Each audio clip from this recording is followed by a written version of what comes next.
আসসালামু আলাইকুম রহমতুল্লাহি অবরকাতুহু। সম্মানিত দর্শক, ২০২৫ সনের জুলাই মাসের ২৮ তারিখে এই ভিডিওটি করছি। আজ থেকে ৩ দিন বা ৪ দিন আগে হঠাৎ করে বাংলাদেশে একটা খবর চাউর হয়ে গেল। অদ্ভুত এবং রহস্যজনক খবর। সেটি হলো, এবার ডক্টর মোহাম্মদ ইউনূস তারিখ ঘোষণা করবেন। নির্বাচনের তারিখ ঘোষণা করবেন। কিংবা নির্বাচনের রোড ম্যাপ দিবেন।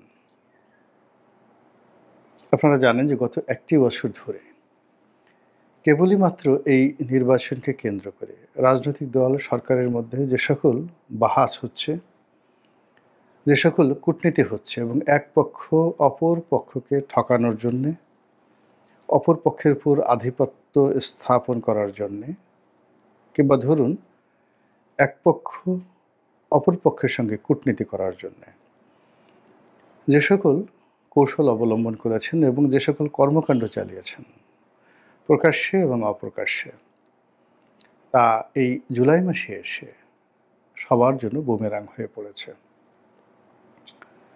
রাজনীতিতে সততার মূল্য কতখানি, এখানে স্বচ্ছতা, সাহস, শক্তি, এইগুলো যে কত বড় অমূল্য সম্পদ, এটা সম্ভবত আমাদের দেশের রাজনীতিবিদ এখন যারা আছেন তারা, যারা পরাজিত হয়ে চলে গেছেন বাংলাদেশ থেকে তারা, এবং এই মুহূর্তে যারা রাষ্ট্র ক্ষমতায় রয়েছেন সকলেই হাড়ে হাড়ে টের পেতে যাচ্ছেন খুব অচিরেই।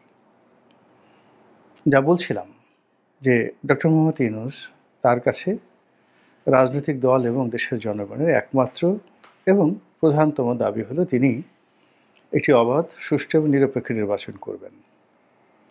আর ডক্টর মোহাম্মদ ইউনূস এবং তার যারা সঙ্গী সাথী, তাদের আচার আচরণ, চাল চলন, কথাবার্তা সব কিছুতে যে জিনিসটি ফুটে উঠেছে যে তারা বাংলাদেশে এরকম কিছু পরিবর্তন আনবেন যেগুলো কিয়ামত পর্যন্ত তাদেরকে অমর করে রাখবে বাংলার মাটিতে। সংবিধান সংশোধন করবেন অথবা নতুন লিখবেন। দেশের প্রচলিত রাজনৈতিক প্রথা, কৃষ্টি, কালচারের আমূল পরিবর্তন ঘটিয়ে এটিকে একটা সভ্যতম দেশের পর্যায়ে তারা নিয়ে যাবেন। এই কর্মকাণ্ডগুলোর সঙ্গে তাদের কতটুকু সততা, কতটুকু আন্তরিকতা, কতটুকু স্বচ্ছতা, কতটা বাস্তবতা সম্পন্ন জ্ঞান গরিমা তাদের রয়েছে, এগুলো নিয়ে অনেকেরই প্রশ্ন রয়েছে। কিন্তু তারা যেহেতু ক্ষমতা তাদের হাতে, এমন কিছু কর্মকাণ্ড করছিলেন, কাজকর্ম করছিলেন, এমন কিছু কথাবার্তা বলছিলেন যেগুলো নিয়ে সরাসরি প্রথম দিকে প্রতিবাদ না করা হলেও এখন প্রায় সবাই বলছেন যে সরকার সর্বাংশে ব্যর্থ। এবং তারা যা কিছু করার চেষ্টা করেছে মূলত নিজেদের ক্ষমতা প্রলম্বিত করার জন্য এবং যারা আগামীতে ক্ষমতায় আসবে তাদেরকে একটা দাঁত ভাঙা জবাব দেওয়ার জন্য, কত ধানে কত জাল বা চাণক্য নীতির প্রয়োগ কি সেগুলো শেখানোর জন্য। এবং এরই ধারাবাহিকতায় সংস্কার কমিশন, তারপরে এরই ধারাবাহিকতায় অন্য যে সকল ঐক্যমত্য কমিশনের নামে যা কিছু হয়েছে সব কিছুতেই একটা অস্বচ্ছতা এবং সব কিছুর মধ্যে একটা যাকে বলা হয় নয় ছয়, ভক্কর চক্কর, তারপর শেষে লড়র ভড়র, এই জিনিসগুলো আমরা দেখতে পাচ্ছি। এমনকি একেবারে সর্বশেষ সবচেয়ে গুরুত্বপূর্ণ যে কর্মটি ডক্টর মোহাম্মদ ইউনূস করেছেন সেটি হলো লন্ডনে তারেক রহমান সাহেবের সঙ্গে বৈঠক করেছেন। এবং সেই বৈঠকে তিনি যেভাবে সবকিছু গোপন রেখেছেন এবং তার পবিত্র জবান দিয়ে তিনি যেভাবে কিছু বলেননি, একইভাবে আরেকজন পবিত্র ব্যক্তি, তিনি হলেন জনাব তারেক রহমান, আভিজাত্যের প্রতীক, তারপর দেশনায়ক, এরপর জাতীয়তাবাদের ধারক এবং বাহক, এবং জিয়াউর রহমান সাহেবের কিংবদন্তির উত্তরাধিকারী জনাব তারেক রহমান, তিনিও তার পবিত্র জবান দিয়ে আসলে এখনো পর্যন্ত সেই লন্ডন বৈঠকের ব্যাপারে তেমন কিছু বলেননি। আসলে বৈঠকে কি হয়েছে, কি কথাবার্তা হয়েছে, এই দুই মহামানব এবং এই দুই পবিত্র মানব তারাই বলতে পারবেন, আমরা বলতে পারবো না। কিন্তু আমরা নেচেছি, আমরা গেয়েছি, আমরা উল্লাস করেছি যে এর চাইতে শুভকর কিছু আর এই বাংলায় হতে পারে না। যেভাবে দ্বিতীয় বিশ্বযুদ্ধের পর স্ট্যালিন, উইনস্টন চার্চিল, জেনারেল আইসেনহাওয়ার এবং ফ্রান্সের দ্য গল, তারা যখন একত্রে বৈঠক করেছিলেন, ওটা দ্বিতীয় বিশ্বযুদ্ধোত্তর বা দ্বিতীয় বিশ্বযুদ্ধ সময়কালীন যে ইতিহাস, সেখানে যেভাবে স্বর্ণাক্ষরে লিখিত রয়েছে, একইভাবে এই বাংলায় হাজার বছরের ইতিহাসে ডক্টর মোহাম্মদ ইউনূস এবং তারেক রহমান সাহেবের যে বৈঠকটি, ওটি ওভাবেই একটা গুরুত্বপূর্ণ বৈঠক, আর একটা ম্যাগনা কার্টার মতো। আমরা মূলত সেইভাবেই নিজেদেরকে আনন্দে উদ্বেলিত করেছি। কিন্তু এই বৈঠকের পর দিন যায়, মাস যায়, কিন্তু কোনো ফলাফল দেখা যাচ্ছে না। তো এই অবস্থা যখন চলছে, তখন একটার পর একটা জাতীয় সমস্যা, একটার পর একটা আন্তর্জাতিক সমস্যা পুরো দেশ, রাষ্ট্র এবং সরকারকে রীতিমতো গ্রাস করে ফেলেছে। ঠিক সেই অবস্থাতে ডক্টর মোহাম্মদ ইউনূস যখন একেবারে দেয়ালে তার পিঠ থেকে গেছে, তখন তিনি ইচ্ছা পোষণ করলেন যে তার সঙ্গে রাজনৈতিক দলের নেতাকর্মীরা এসে বৈঠক করুক, এবং তিনি ইচ্ছা পোষণ করলেন যে রাজনৈতিক নেতারা এসে তার সঙ্গে চা খাক, তার মনোরঞ্জনের জন্য, তাকে আনন্দ দেওয়ার জন্য, তাকে খুশি করার জন্য মিষ্টি মিষ্টি কথা বলুক, এবং যেভাবে রাজা বাদশাহদের দরবারে যা হয়,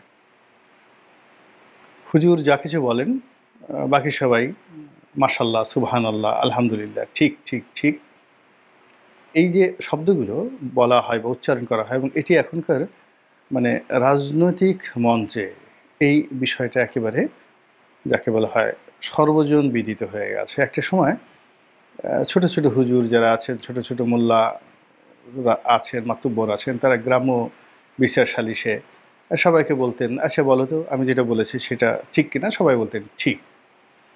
এটা এখন আমাদের ওয়াজের ময়দানে এবং ইসলামী জলসাগুলোতে এটা একটা জাতীয় ভাষাতে রূপান্তরিত হয়েছে।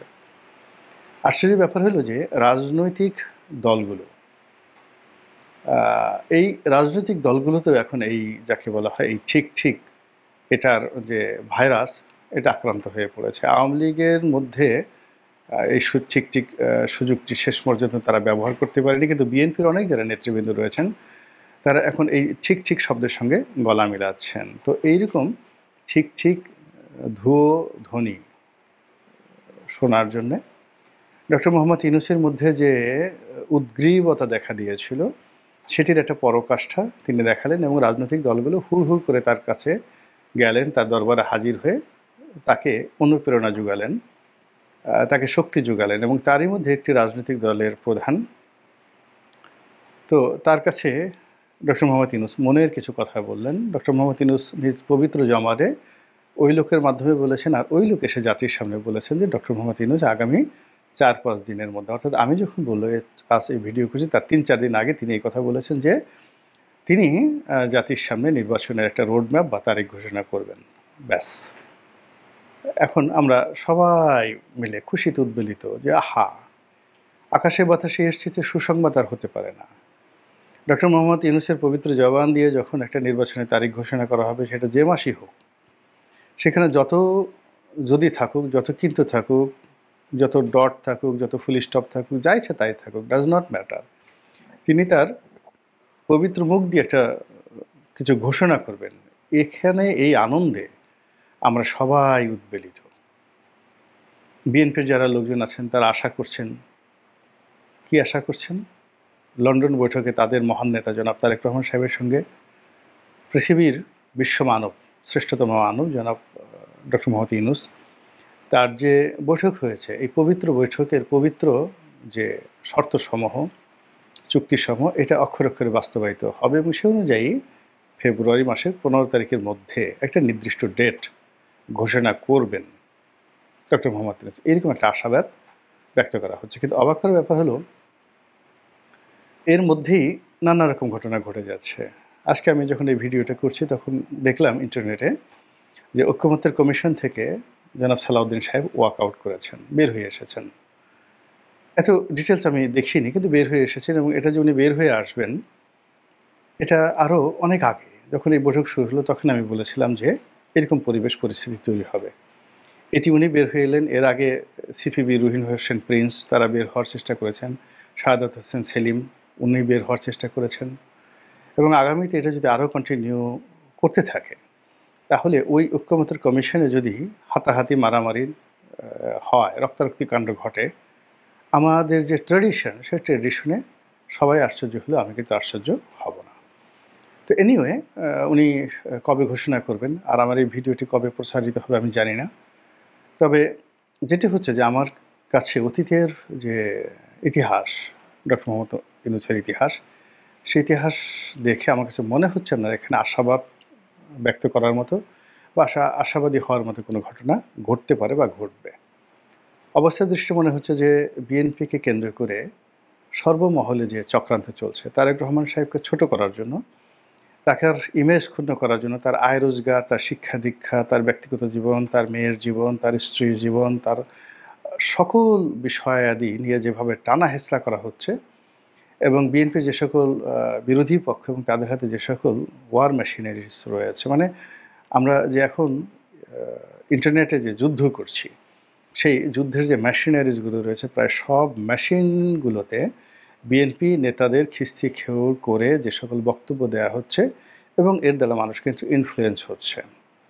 এবং এর মধ্যে যদি নির্বাচনের ডেট ঘোষণা করা হয় এবং সেটা যদি নভেম্বর মাসে ঘোষণা করা হয়, বিএনপির ক্ষতি হবে, ভীষণ রকম ক্ষতি হবে। এবং বিএনপির মধ্যে যদি ধরো একেবারে অক্টোবর মাসে নির্বাচন ঘোষণা করা হয়, তাহলে এই প্রার্থিতা নিয়ে, তারপরে সে এলাকার আধিপত্য নিয়ে যে মারামারি কাটাকাটি হবে, এতে বিএনপির মহা সর্বনাশ হয়ে যাবে। আর যদি লাভ কিছু হয়ে থাকে তাহলে সেটা এনসিপির হবে, জামাতের হবে।